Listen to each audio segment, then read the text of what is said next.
প্রিয় ভিয়াস, আমি সজীব সরকার, advocate, Bangladesh supreme court. আজকে চোরাই মাল নিয়ে আলোচনা করব। চুরি এবং চোরাই মাল এবং এই ধরনের সমস্যায় আপনারা প্রায়শই পড়ে থাকেন। আপনারা সকলেই জানেন কম বেশি যে চুরি সংজ্ঞা দেওয়া আছে ৩৭৮-এ এবং চুরির শাস্তি কিন্তু বলা আছে ৩৭৯-তে।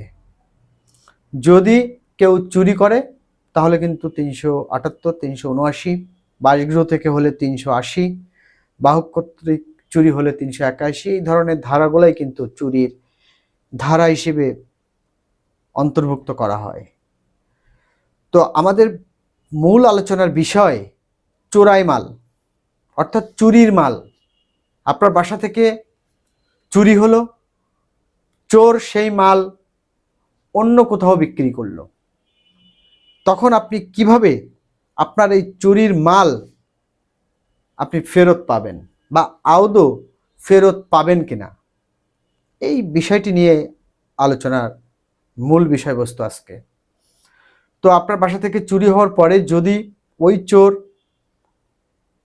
তৃতীয় কোনো পক্ষকে চুরির মাল এটি না জেনে বিক্রয় করে বা যে কিনেছে পরবর্তীতে চোরের নিকট থেকে সে জেনে শুনে ক্রয় করে, তাহলে এটি কিন্তু পেনাল কোডে ৪১১ ধারায় এই চুরির মাল কিন্তু উদ্ধার করা যাবে এবং এটিকে বলবে চোরাই মাল।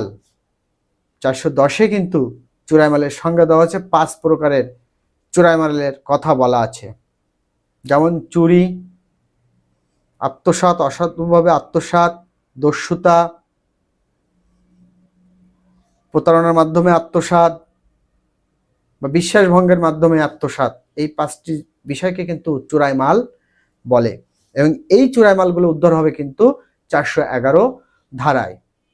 এখন দেখা যাচ্ছে আপনি, অর্থাৎ থার্ড পার্সন যিনি ক্রয় করেছেন, তিনি না জেনে ক্রয় করেছেন, অর্থাৎ তিনি জানেন না যে তিনি চোরাই মাল ক্রয় করছেন এবং পুলিশ সেক্ষেত্রে তার নিকট থেকে ৪১১ ধারায় চোরাই মাল উদ্ধার করলো, কিন্তু তিনি আদৌ জানেন না যে এটি চোরাই মাল ছিল। সেক্ষেত্রে তার করণীয় কি হবে এবং তিনি কি এই চোরাই মাল ক্রয়ের জন্য ফেঁসে যাবেন কিনা, সেটি হচ্ছে বড় প্রশ্ন।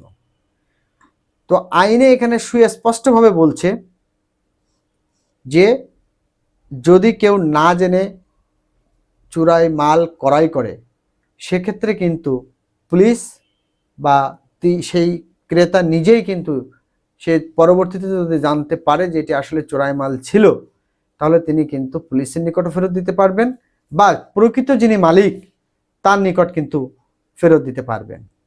সেক্ষেত্রে তিনি কিন্তু ক্ষতিগ্রস্ত হলেন, তিনি তো টাকা দিয়ে চোরের নিকট থেকে ক্রয় করেছিলেন।